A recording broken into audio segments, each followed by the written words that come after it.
Bismillahirrahmanirrahim. Assalamualaikum warahmatullahi wabarakatuh.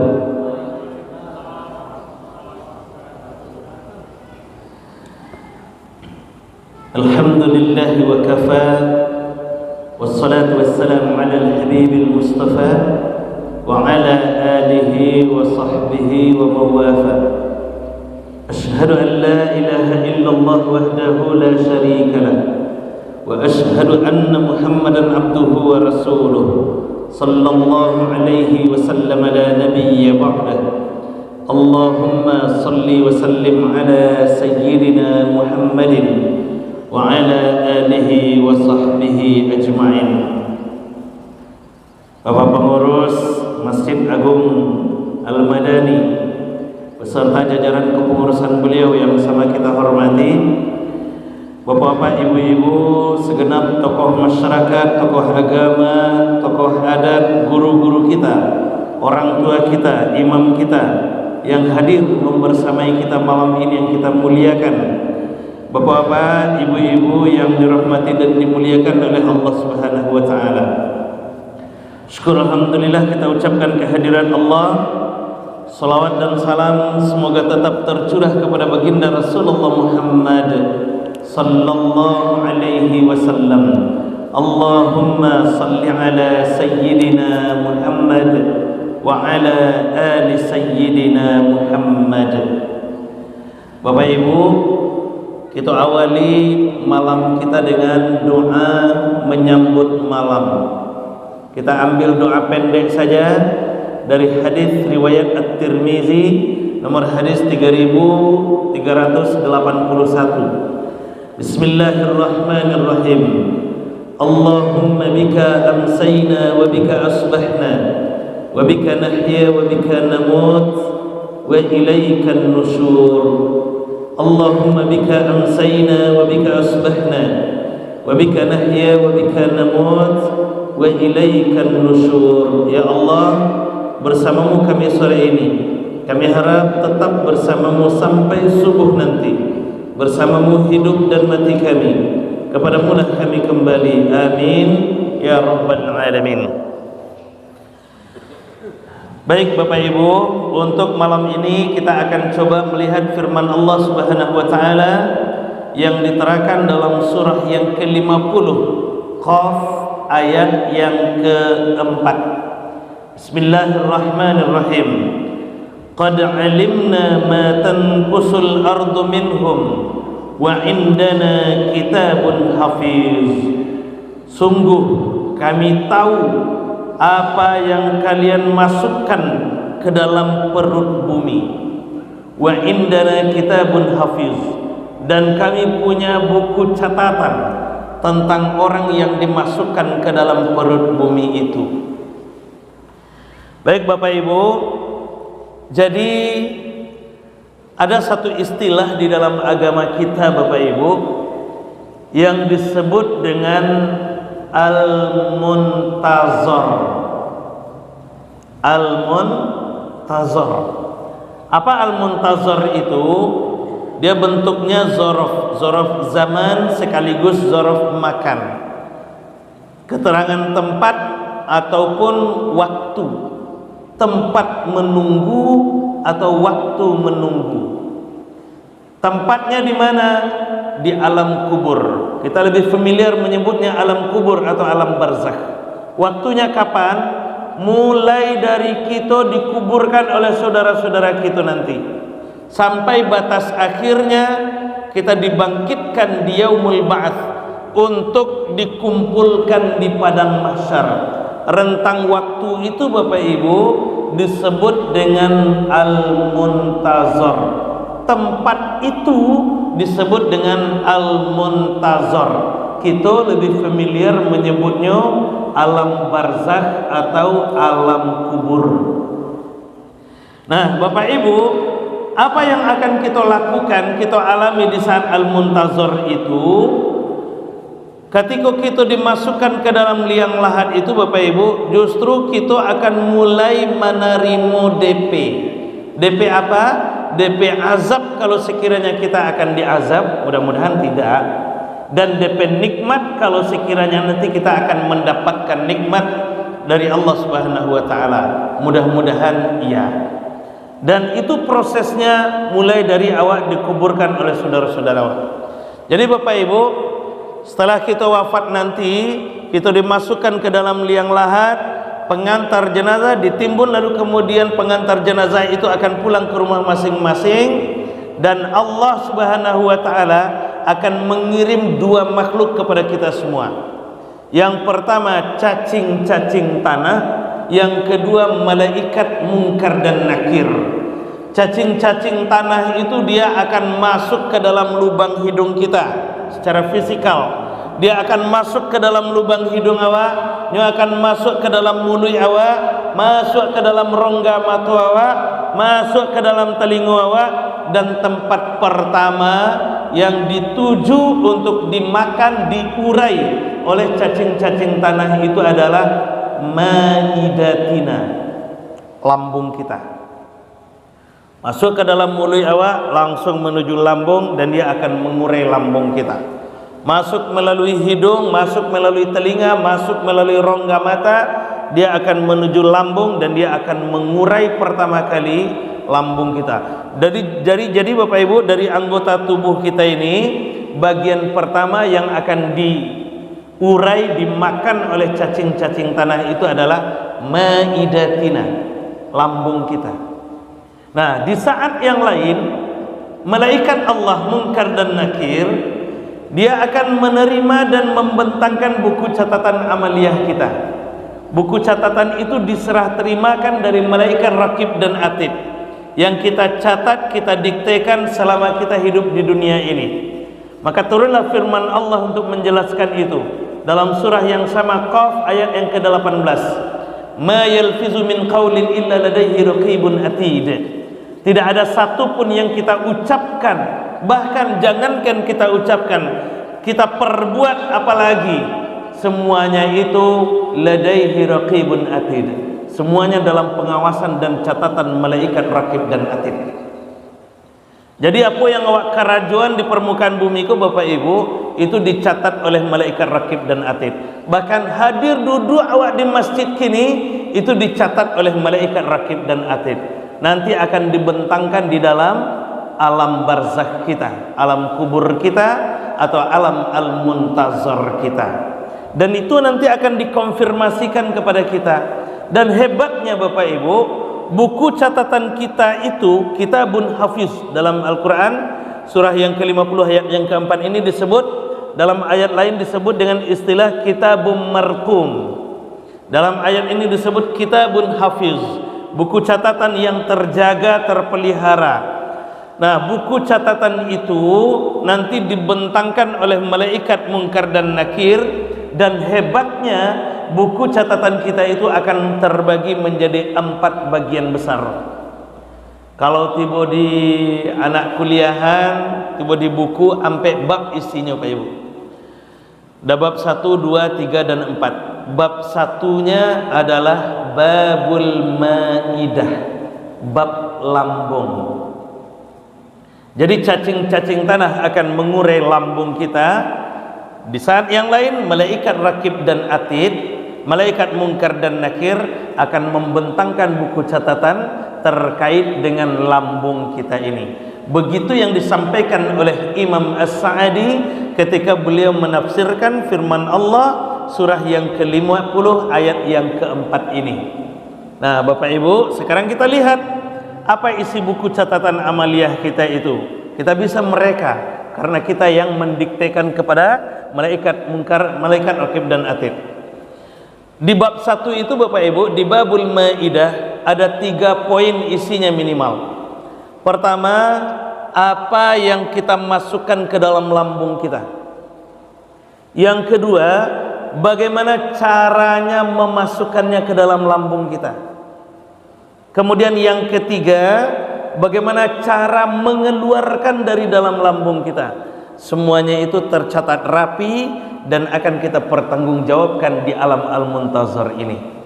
Kita lihat Bapak Ibu, apa yang akan kita masukkan ke dalam lambung kita, tuntunannya sudah ada, sudah diturunkan oleh Allah. Misal surah Al-Baqarah ayat 168. Kata Allah, bismillahirrahmanirrahim. Ya ayyuhan nas, kulu mimma fil ardi halalan tayyiba. Wahai manusia, makanlah apa yang ada di permukaan bumi ini. Yang penting Allah hanya minta syarat dua, halalan tayyiba, halal dan baik. Pokoknya kalau lagi halal baik silakan makan, kata Allah. Bahkan di ayat 172-nya Al-Baqarah Allah tegaskan lagi, ya ayyuhalladzina amanu kulu min thayyibati ma razaqnakum. Wahai orang-orang yang beriman, makanlah yang baik-baik saja dari apa yang kami rizkikan kepadamu, kata Allah. Nah, menariknya Bapak Ibu, kalau kita cermati dua ayat ini, ternyata ketika Allah memanggil manusia ya ayyuhan nas, Allah minta syarat dua, halalan thayyibah. Tapi di saat Allah memanggil manusia yang beriman ya ayyuhalladzina amanu, syaratnya hanya satu, kulu min thayyibat, yang baik-baik saja. Maka muncul pertanyaan, Ustaz, berarti orang yang beriman tidak ada syarat halal, Ustaz? Ternyata tidak. Jadi boleh awak makan sembarangan, saya Ustaz? Tentu juga tidak. Nah, kenapa Allah tidak munculkan syarat halal di kalimat ya ayyuhalladzina amanu itu? Karena orang yang beriman sudah dipastikan makanannya halal. Makanya Allah tidak minta syarat halal lagi. Nah, artinya apa Bapak Ibu? Kalau ada orang yang mengaku beriman lalu kemudian makan yang tidak halal, maka waktu itu juga imannya lepas, imannya copot. Makanya jangankan yang haram, yang subhat saja Idris tidak mau memakannya, bahkan harus menyusuri aliran sungai itu sampai ke hulu mencari sumber buah yang terlanjur termakan oleh Idris. Bapak Ibu pernah mendengar cerita itu kan? Idris sedang duduk-duduk di pinggir sungai, dalam riwayat lain disebut sedang menyeberangi sungai, anyui buah apel, kemudian dimakan oleh Idris, diambil dimakan. Itu buah anyui, Bapak Ibu, cuman segigi. Tapi karena Idris takui ada darah yang tidak halal, tidak dipastikan halalnya, masuk mengalir dalam dirinya, dia telusuri sampai ke hulu sungai, lalu kemudian dicari si pemilik apel untuk minta dihalalkan. Bayangkan Bapak Ibu, itu cuman segigi. Awak durian kawan Nabi hampe dah, awak dah ada santai-santai sini. Balarian durian kawan sampai buah santai-santai saja. Lajale-jale itu di bawah batang durian kawan Pak. Yang bawa luar biasa Bapak Ibu.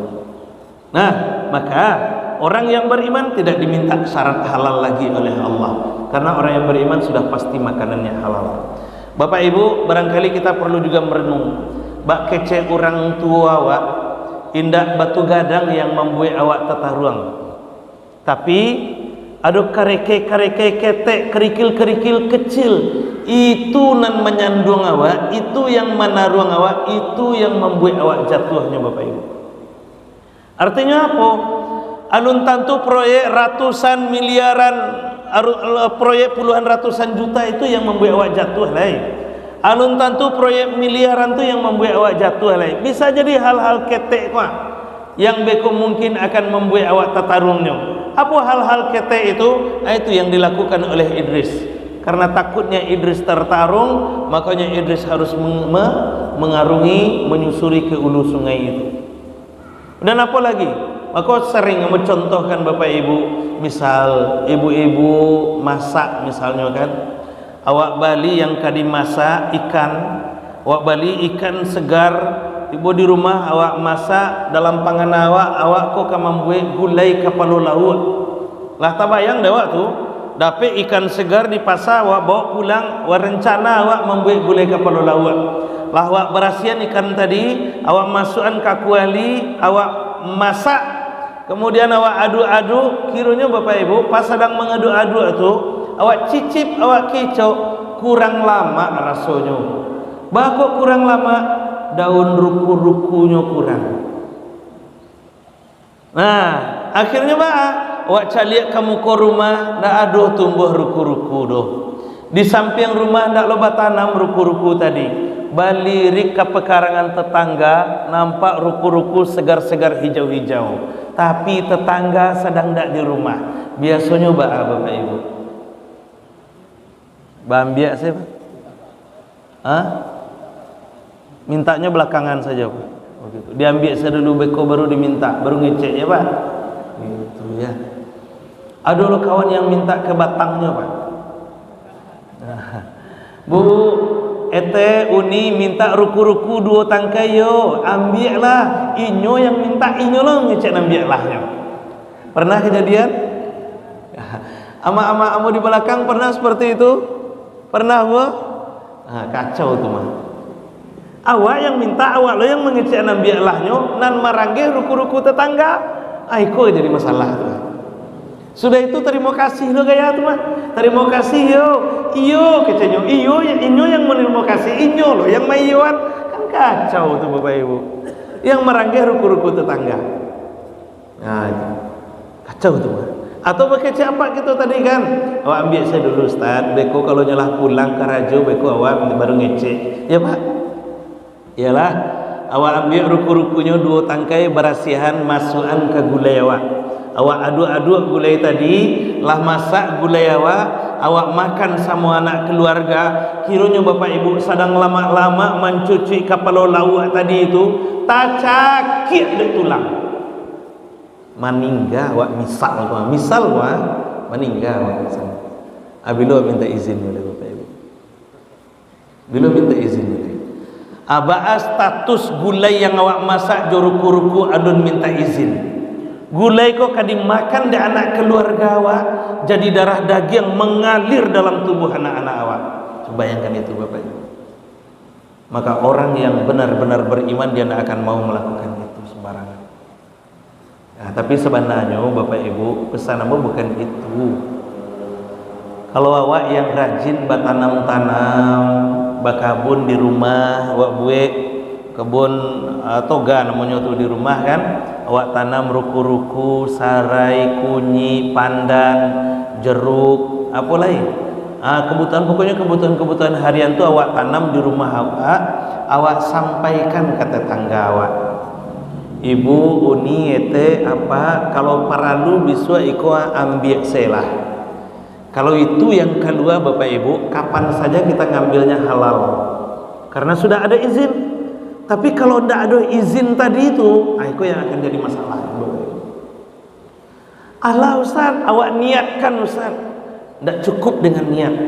Awak tanam misalnya kunyi, lalu kemudian awak niatkan siasa yang mengambil terserahlah, ambo ikhlaskan.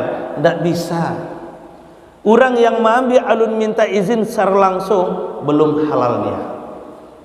Belum halal. Karena apa?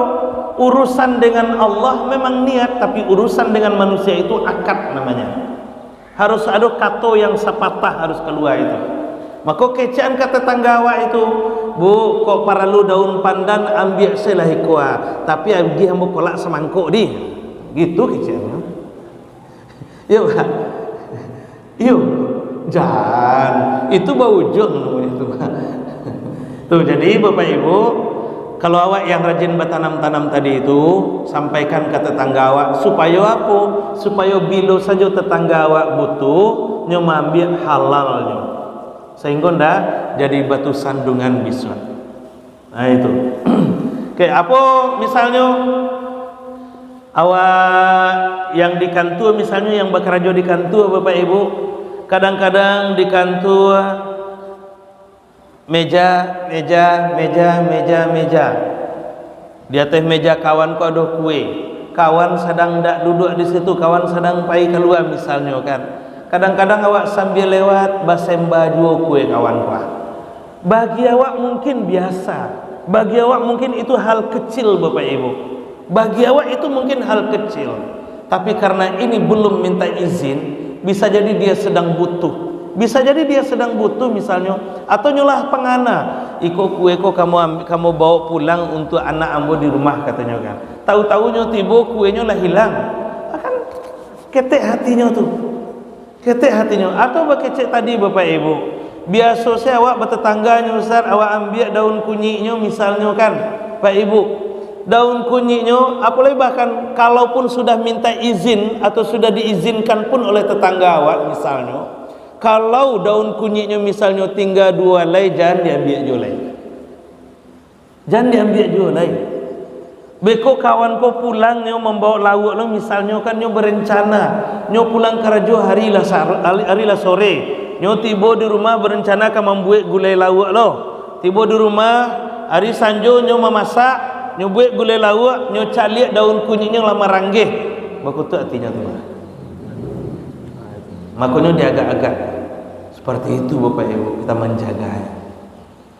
Besok pagi awak minta izin misalnya, uni mohon maaf patang kamu ambil daun kunyit uni 2 helai.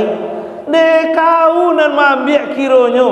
Aden tadi malam memasak lah ndak ada daun kunyit le do, ndak lama gulai ambo tadi jadi nyodo. Tadi malam ndak lama makan suami ambo jadi nyodo kecenya. Aba pengenal. Dek karena daun kunyitnya lama ranggeh. Awak yang ambil alun minta izin tadi itu. Makanya dijago-jago. Oke Bapak Ibu. Atau misalnya yo pakai tadi ditampai kerajo awak melakukan pelatihan misalnya, atau di masjid awak melakukan pelatihan, mengadakan acara, peserta ada 100 orang, lah disampaikan dari pengurus masjid, lah disampaikan dari panitia acara. Bapak-bapak, ibu-ibu, insyaallah kami akan siapkan makan siang. Cuman dek karena dana kita terbatas, makan siang kita pun terbatas. Proteinnya sambaknya cuman 100 potong. Tolong ambil surang-surangnya sepotong. Ada nak yang ambil 2 Bapak Ibu? Aduh. Walaupun lah nyi misalnya panitia seperti itu, masih ada aja yang ambil 2 beko tuh. Kalaupun pesertanya pas-pasan 100 orang beko, yang peserta ke 97 tinggal kuah-kuahnya salah itunya. Punya saya yang awak makan tadi itu tuh, punya peserta yang ke 97. Luar biasa Bapak Ibu. Maka semuanya itu perlu difikirkan. Maka apa yang kau masukkan ke dalam lambung awak, kata Allah, pastikan halalan thayyiban, halal dan baik. 1. Sekarang sudah kita cari Ustaz makanan yang halal, lah terhidang di hadapan awak makanan yang baik. Bagaimana cara memakannya yang kedua? Bagaimana cara memasukkannya ke dalam lambung kita? Semua itu juga sudah ada tuntunannya. Maka disusunlah oleh Muhammad bin Ibrahim bin Abdullah At-Tuwaijiri satu kitab judulnya Mukhtasarul Fiqhil Islami fi Daw'il Quran wa Sunnah. Ringkasan hukum-hukum fikih Islam dalam pancaran Al-Quran dan Sunnah. Ada satu bagian kecil di Kitabul Adab, ada adabul akli wasyurbi, adab makan dan minum. Bagaimana cara memasukkannya ke dalam lambung kita, itu sudah ada tuntunannya dan sudah keluar hadis-hadis Rasulullah sallallahu alaihi wasallam. Kita ambil beberapa hadis Bapak Ibu. Contoh nih. Hadis riwayat Muslim nomor 2019. Kata Rasulullah sallallahu alaihi wasallam, "La ta'kulu bishimal, fa inna syaitan ya'kulu bishimal." Janganlah kamu makan dengan tangan kiri, karena setan itu makan dengan tangan kiri. Di hadis nomor 2020 hadis Muslim juga Allah tegaskan, Rasul tegaskan lagi, kata Rasulullah, "Idza akala ahadukum falyakul biyaminih wa idza syariba falyashrab biyaminih fa inna syaitan ya'kulu bisimalihi wa yashrabu bisimalihi." Apabila salah seorang kalian makan, maka hendaklah makan dengan tangan kanan. Kalau minum, hendaklah minum dengan tangan kanan, karena sesungguhnya setan itu makan minum dengan tangan kiri. Bapak Ibu, awak makan minum jo tangan kanan atau tangan kiri? Bapak Ibu, tangan kanan, tangan kiri? Jujur sajalah, jangan ada dusta di antara kita. Tapi kanan kiri Bu, Pak? Kanan ya? Alhamdulillah. Ada juga kiri Pak? Oh ayo itu kan, kiri megang lado, kanan megang goreng, kayak makan bakwan. Makan bakwan kan Bapak Ibu, tangan kanan tangan kiri itu, kiri ikut di situ, kan payo tuh. Atau makan sate Pak Ibu, kiri ikut di situ kadang-kadang. Lah iya wak sendok sate itu jo tangan kanan, tapi tusuk satenya wak masuknya jo tangan kiri. Lah iya wak sendok bakso itu jo tangan kanan, tapi garpu ko satu jo manusuk bakso yang bulat-bulat itu masuk jo tangan kiri. Banyak lagi Bapak Ibu, banyak lagi. Nah itu, mako Bapak Ibu, nah itu. Mau nyampaikan saya kata Rasulullah, la ta'kulu bishimal fa inna syaitan ya'kulu bishimal. Jangan makan dengan tangan kiri, karena setan itu makan dengan tangan kiri. Berarti kalau awak makan jo tangan kiri, sama awak jo mau nyampein, mau dah dong ngecean doa, mau cuma nyampein hadis tu senyo. Itu. Kemudian ada lagi Bapak Ibu, hadis Muslim nomor 2024 dan 2025. Di 2024 Rasulullah sallallahu alaihi wasallam sampaikan, la yashrabanna ahadukum qa'iman. Janganlah kamu minum sambil berdiri. Kiranya minum tagak dah boleh dah Bapak Ibu. Apalagi makan tagak. Awak makan minumnya tagak atau duduk tu? Di hadis tu, dua hadis Muslim 2024 itu. Di 2025-nya kata Rasulullah diceritakan, anna Nabiy sallallahu alaihi wasallam jazara 'anis syurbi qa'iman. Rasulullah sallallahu alaihi wasallam mencela orang yang minum berdiri. Biasa Bapak Ibu. Awak jangankan minum, jo makan kadang-kadang tagak. Bali gorengan misalnya kan di gerobak. Bali gorengan itu menjalang sampai ke rumah itu baku piaknya tuh karak goreng itu mah. Makan sambil berjalan deh. Banyak kayak gitu. Banyak kayak gitu. Apalagi kalau ada di sana awak beralik misalnya kan, satu awak pergi beralik ke situ, apalagi kalau hidangannya tu prasmanan lo kan, awak ambil tiba ditampai kerupuk, ambil kerupuk lah lewat dia cik dua kerupuk tu sambil tagak itu banyak Bapak Ibu, luar biasa. Bahkan sekarang Bapak Ibu lagi tren standing party, pesta makan tagak. Pak Ibu, kalau pesta nanti ke gedung-gedung, ke hotel-hotel, dipanggil, diundang kita misalnya kan pesta di gedung misalnya itu, banyak itu kejadian itu. Banyak pesta makan tagak, standing party. Itu adalah upaya pendangkalan terhadap pengamalan ajaran agama kita, dan itu sangat berbahaya Bapak Ibu. Kalau itu acok dilakukan, maka hadis ini itu dianggap tidak sakral lagi. Itu sangat berbahaya. Jadi kalau makan itu, bahkan makan duduk pun Bapak Ibu, duduk pun juga sudah diatur oleh Rasulullah sallallahu alaihi wasallam. Di hadis Muslim nomor 2044 misalnya, kata Rasulullah sallallahu alaihi wasallam, diceritakan oleh Huzaifah, anna Nabiy sallallahu alaihi wasallam, ra'aitu Nabi sallallahu alaihi wasallam maqiyan ya'kulu tamran. Rasulullah, saya melihat Rasulullah sallallahu alaihi wasallam itu makan kurma itu duduknya maqiyan, duduk iqa'a. Jadi duduk pun ternyata diatur, bukan menyulitkan Bapak Ibu. Ada beberapa hadis terkait dengan makan duduk ini. Ada di hadis Al-Bukhari. Di hadis Al-Bukhari kata Rasulullah, inni la akulu muttaki'an. Saya tidak pernah makan bersandar. Jadi Nabi tidak ada makan bersandar Bapak Ibu. Awak kadang-kadang babali bana kursi yang enak-enak bentuk ikoko kan, ambil cemilan makan santai-santai. Banyak itu, bahkan makan besar pun sambil makan nasi pun awak santai-santai seperti ini. Nabi tidak pernah makan bersandar. Inilah aklu muttaqian, kata Rasulullah di hadis riwayat Al-Bukhari itu. Nabi tidak pernah makan bersandar, baik bersandar di tempat sandaran kursi atau sandaran maq'ad, ataupun bersandar di tangan, pakai tangan. Mohon maaf, kayak ustadz kita yang bersandar pakai tangan kayak itu, bertumpu dengan tangan. Iko ketika makan, kalau sekarang boleh Ustaz, boleh. Sekarang boleh. Ketika makan ternyata tidak boleh bersandar seperti ini. Kenapa ndak boleh Ustaz? Karena kalau awak bersandar Bapak Ibu, iko lambung awak iko kambang gitu. Lambung awakku kambang gitu. Kalau awak bersandar, nyata buka longgarnya Bapak Ibu. Kalau awak makan kenyang, sudah itu tuh awak bawa tagak, itu bisa sesak napas Bapak Ibu. Karena isinya itu luar biasa. Kalau kekenyangan kita dengan makan bersandar tadi itu. Jadi Nabi makannya bagaimana? Dengan menegakkan tulang punggung. Nabi itu kalau makan ditagaan tulang punggungnya. Kalau tulang punggung tagak, otomatis lambung kita ini tertahan dia. Kalau tulang punggung awak tagak, lambung kita tertahan. Kalaupun awak isi sampai kenyang misalnya, boleh makan memang sampai kenyang Ustaz, minum sampai kenyang Ustaz, boleh. Mana dalilnya? Hadis dari Abu Hurairah. Rasulullah pernah menyuguhi Abu Hurairah minuman susu.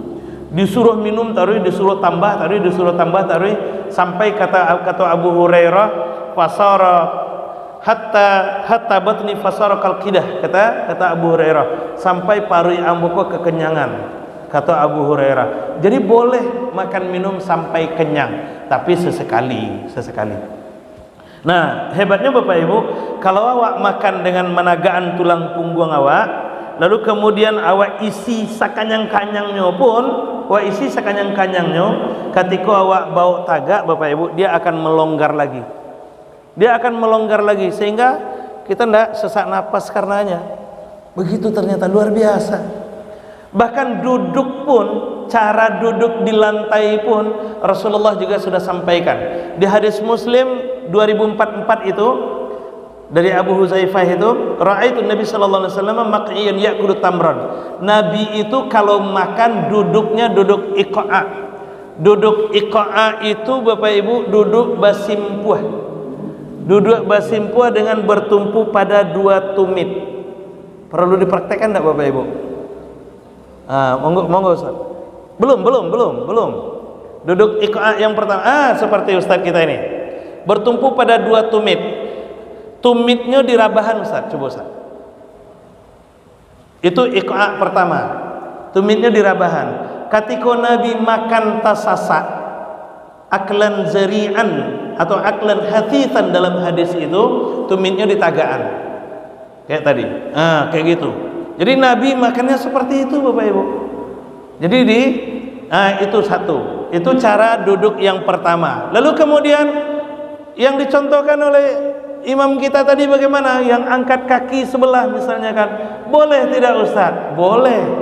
Mana dalilnya? Itu bukan hadis. Dalilnya dari pendapat Imam Ibnu Hajar Al-Asqalani. Ustaz. Itu pengembangan dari duduk iqa'a itu. Pengembangan dari duduk iqa'a itu, kata Imam Ibnu Hajar Al-Asqalani, dibolehkan iqa'a itu dengan menegakkan satu kaki kanan. Jadi di tagaan kaki kanan, kaki kiri tetap di dudukan seperti tadi itu. Itu masuk iqa'a. Dan itu iqa'a yang masyru', iqa'a yang disyariatkan, yang dibolehkan ketika makan. Dan boleh juga satu lagi tarabbu' namanya. Tarabbu' itu duduk baselo, bantu Bapak Amu. Tarabbu'. Boleh makan tarabbu' Ustaz duduknya? Boleh. Tarabbu' boleh. Yang tidak boleh itu iqa'ul kalbi. Iqa'ul kalbi itu menjalepok, duduk basimpuah tapi kaki kiri dan kaki kanan itu terbuka. Kaki kiri kaki kanan terbuka, lalu kemudian mohon maaf pantatnya langsung ke lantai. Itu iqa'ul kalbi namanya. Itu tidak dibenarkan ketika makan. Tapi dalam yoga bisa Ustaz? Bisa Ustaz? Agak sakit. Kalau kamu sakit tuh. Kalau dalam yoga katanya untuk obat kolesterol boleh, kata dokter. Itu disuruh itu dalam yoga untuk obat kolesterol, tapi ketika makan tidak. Itu masuk iqa'ul kalbi. Kemudian ada yang lebih parah lagi yang tidak boleh, tapi juga sering juga dilakukan oleh orang yang makan. Kursufah namanya. Kursufah itu mencongkong atau mencangkuang. Mencangkuang Bapak Ibu. Itu tidak boleh. Tidak boleh sama sekali. Ada orang makan mencangkuang Pak Ibu. Mencangkuang tahu kan? Tahu kan Bapak Ibu? Mencongkong atau mencangkuang. Ada orang makan mencangkuang. Ada. Bantu orang makan durian kan? Kan durian tuh nyukubak durian kan nyu makan bersama-sama ka. Nyu bagi-bagi kan ke kawannya kan. Makan se sambil tagak. Tu kece kawannya, kalau makan tuh duduklah. Hanya duduk se mencangkung teman. Duduk mencangkungnya di situ. Nah, beko dia teh diisi di bawah keluar lo beliau. Luar biasa. Ini tidak boleh ternyata. Kursufah namanya. Itu tidak dibenarkan. Jadi bagaimana cara memasukkan ke dalam lambung kita, sudah ada adab-adabnya. Banyak lagi tuntunan adabul akli wasyurbi ini. Oke, itu diantaranya beberapa yang kita sampaikan. Lanjut. Yang ketiga, bagaimana cara mengeluarkan dari dalam lambung kita. Pak Ibu, awaklah mencari sumber makanan yang halal. Sudah terhidang makanan yang baik di hadapan kita. Kita makan sesuai dengan tuntunan adabul akli wasyurb, adab makan dan minumnya. Lalu setelah lambung kita kanyang, panuh lambung awak, tiba saatnya awak harus mengeluarkan dari dalam lambung awak. Ba'a cara mengeluarkan dari dalam lambung awak juga sudah ada tuntunannya. Maka keluarlah hadis Rasulullah misalnya, ketika kita mengeluarkan dari mulut, meludah Bapak Ibu, meludah saja. Ada hadis Rasulullah. Hadis riwayat At-Tirmizi nomor 16. Kata Rasulullah, al-basqu 'anit tariq khati'ah fa 'alaiha ratmuha. Meludah di jalan itu adalah sebuah kesalahan dan kita akan dituntut karena kesalahan itu. Meludah di jalan Bapak Ibu. Jalan-jalan yang kedilewati orang, kiranya tidak boleh awak meludah sembarangan seperti itu. Bahkan di hadis riwayat Abu Daud juga disampaikan, siapa yang meludah ke arah kiblat, maka dia akan datang nanti di hari kiamat dengan ludahnya baina ainaihi, antara dua matanya. Dia akan datang di hari kiamat dengan ludah di antara dua matanya. Bak kece orang tua wa arang tacoreng di kanyang. Itu adalah simbol memalukan.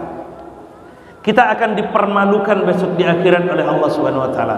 Bayangkan Bapak Ibu, meludah sembarangan menghadap ke arah kiblat, meludah di jalan-jalan yang kedilewati orang, ndak boleh kiranya doh.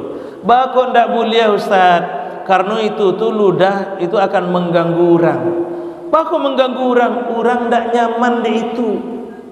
Iyo kalau nan keluar dari mulut awak tuh intan berlian, zamrud, mutiara, mustika, biduri misalnya kan. Iko yang keluar dari mulut awak tu hijau-hijau. Kalau hijau-hijaunya lumut sungai darah bisa awak buat batu aki pak. Iko hijau-hijaunya digerubengi samui jajuk orang lainnya. Kalau orang jajuk jijik berarti orang tidak nyaman.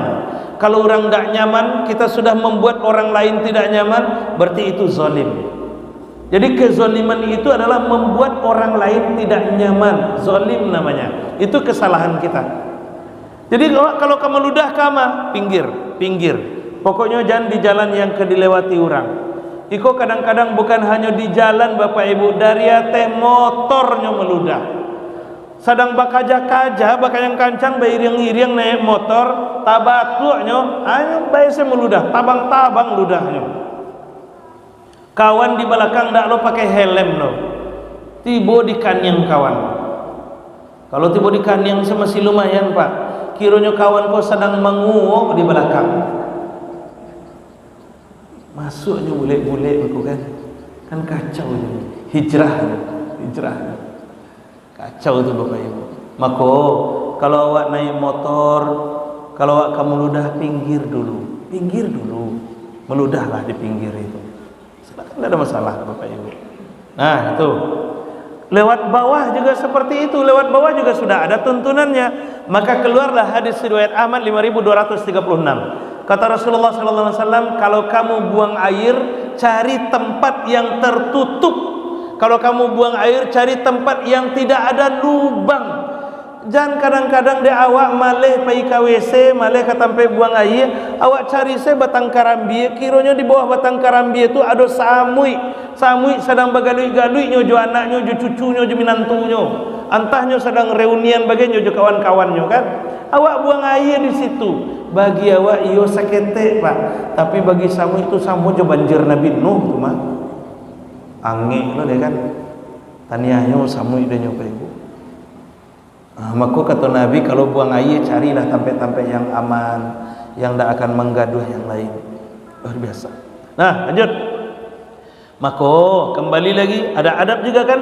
Adab buang air. Apa yang akan kita masukkan ke dalam lambung kita, bagaimana cara memasukkannya ke dalam lambung kita, bagaimana cara mengeluarkan dari dalam lambung kita, semuanya sudah dituntunkan oleh Allah Subhanahu wa taala dan Rasul. Kita hanya menjalankan. Kalau kita lakukan sesuai dengan tuntunan, insyaallah alam al-muntazar kita aman. Tapi kalau keluar dari tuntunan itu, maka di alam al-muntazar kita akan dituntut. Kalau di buku catatan awak itu isinya daun kunyi, daun kunyi, daun kunyi, daun kunyi, ruku-ruku, ruku-ruku, ruku-ruku, ruku-ruku. Apa lagi? Makan tagak, makan tagak, makan tagak, tangan kiri, tangan kiri, tangan kiri. Kok itu seisi buku catatan awak biswa? Nyubantang de malaikat mungkar dan nakir di alam al-muntazar tu habis lah itu. Habis gitu Bapak Ibu. Makanya awak diajarkan doa, Allahumma ja'al qabrahu raudatan min riyadil jannah wa la taj'al qabrahu hufratan min hufarin nar. Ya Allah, jadikan kuburan itu menjadi taman dari taman surga, jangan jadikan kuburan itu sebagai corong dari corong neraka. Bila kuburan awak jadi taman surga, kalau yang terbentang itu catatan yang baik. Tapi kalau sebaliknya, yang terbentang itu catatan yang buruk, tentu kuburan kita akan menjadi hufratun min hufarin nar. Oke, itu bab 1 Bapak Ibu.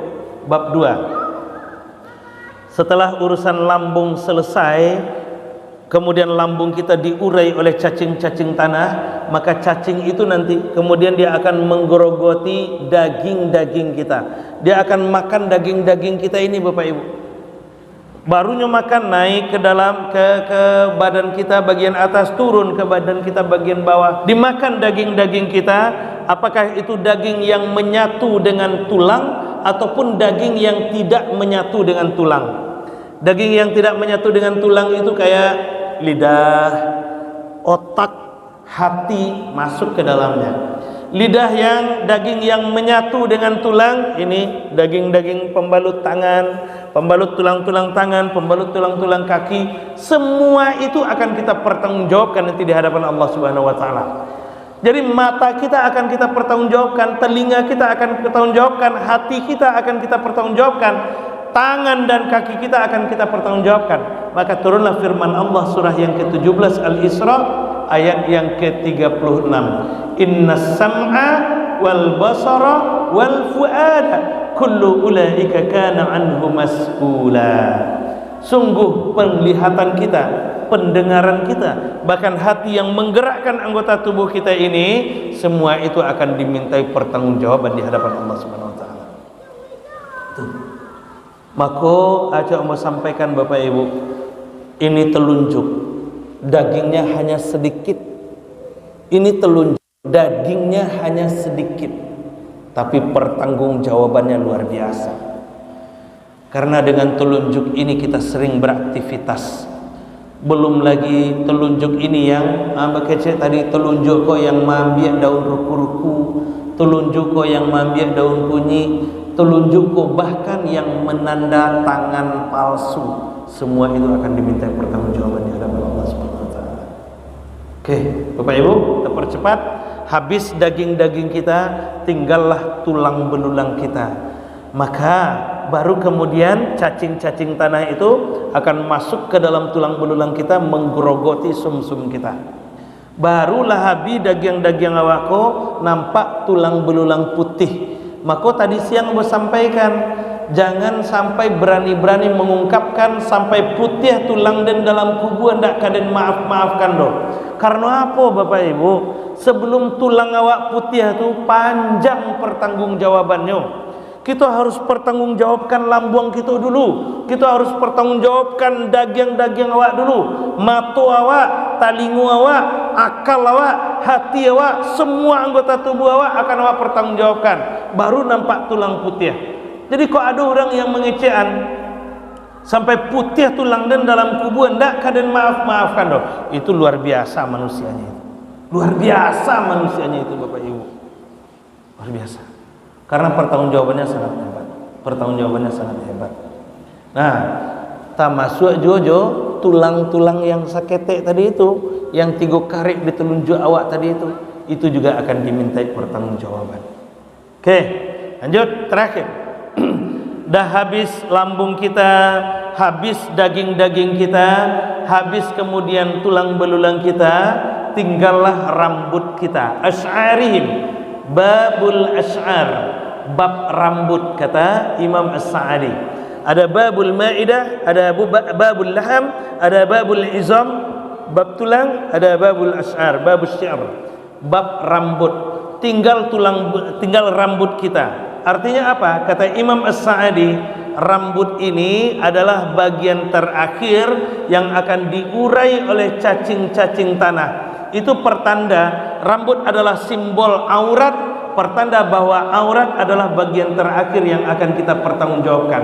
Tapi ingat Bapak Ibu, ini bukan perkara terakhir saja. Kata Imam As-Sa'di, bagian aurat ini bagian yang paling panjang pertanggungjawabannya di hadapan Allah Subhanahu wa taala. Maka berhati-hatilah terkait dengan aurat ini. Berhati-hatilah terkait dengan aurat ini. Makanya sering saya sampaikan, apalagi ibu-ibu misalnya kan, Pak awak Pak, tanggung jawab Pak luar biasa. Ada hadis riwayat Ahmad itu, kita sudah soleh misalnya secara pribadi, tapi terbiarkan keluarga kita, anak perempuan kita, istri kita, saudara perempuan kita, bahkan ibu kita, 4 wanita ini dalam tanggungan kita Bapak. Ini dalam tanggungan kita. Kalau 4 perempuan ini sampai masuk neraka karena memperlihatkan auratnya, kita laki-laki babondong-bondong besok dibawa ke neraka. Maka oleh karena itu, wahai ibu-ibu kami, saudara-saudara kami yang perempuan, tolong jaga kami. Kasihan ayah-ayah kita, kasihan suami kita, kasihani saudara laki-laki kita, kasihan dan sayangi anak laki-laki kita, karena mereka nanti akan terbawa arus oleh kita di saat kita mempertontonkan aurat kita di hadapan manusia-manusia yang tidak berhak melihatnya. Baik Ibu, semua anggota tubuh kita ini ternyata akan kita pertanggungjawabkan di hadapan Allah, dan pertanggungjawaban itu tidak menunggu yaumul mizan, tapi sudah dimulai di alam al-muntazar.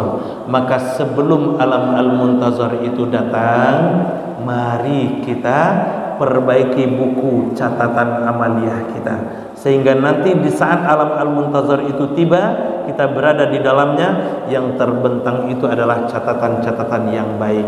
Maka insya Allah alam al-muntazar kita, alam barzakh kita, alam kubur kita akan menjadi raudhatum min riyadil jannah. Amin ya rabbal alamin. Itu saja barangkali Bapak Ibu untuk malam ini, karena waktu Isya sudah masuk, kita cukupkan sampai di sini. Masih ada tanya jawab Ustaz?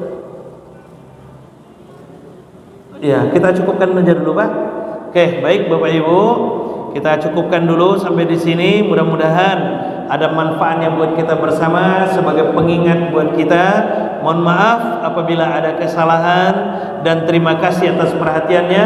Alhamdulillahirabbil alamin.